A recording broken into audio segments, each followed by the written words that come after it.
Entrepreneurship has many stages. I've seen these stages through clients and through my own experiences.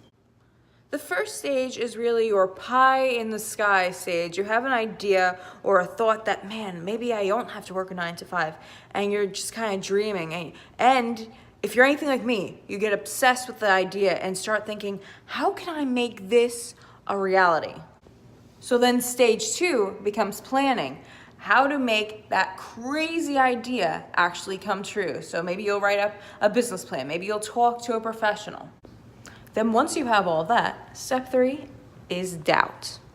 That's when you start going, man, this is never going to work. I'm crazy. Why? Other people, everybody would be doing this if it were a real thing. There's no way this is going to work. Oh my gosh. Step 4 is the calm down. You realize that maybe it is a little crazy, but everything great has been done by people with crazy ideas. So step 4 is recomposing yourself and getting back at the wheel. Step 5 is actually starting the business and starting to systematize it and starting to actually implement all of those plans. Step 6, and this one was my hardest one, is introducing yourself as your new position as an entrepreneur. When I started my first company and people would say to me, what do you do? I used to say, oh, I'm a student.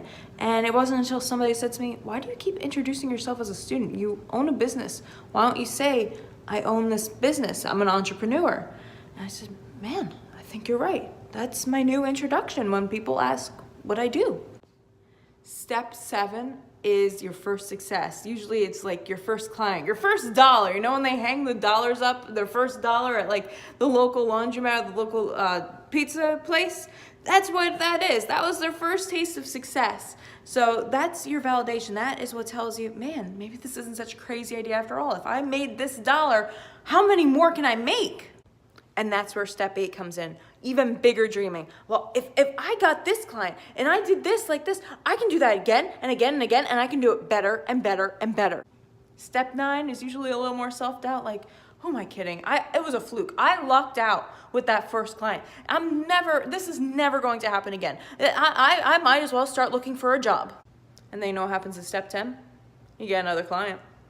And you are on top of the world.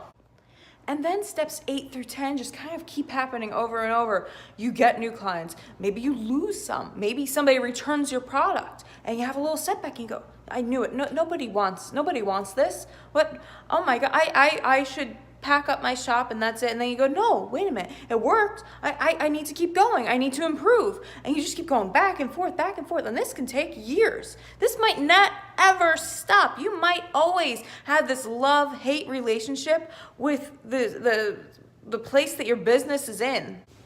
But then in step 25 or so, maybe you'll see somebody struggling with what they do in their job and you'll go, man, it seems like everybody has some kind of challenge, you know? Maybe your friend is worried that she's going to be fired. Maybe another friend keeps working overtime and still is having trouble paying his rent. So you see, man, everybody has struggles, and in the scheme of things, maybe my troubles aren't so bad. And then you really start to appreciate your lifestyle that you've developed because of your entrepreneurship. And I'm gonna stop the steps there because it's really pretty much different for everybody at this point.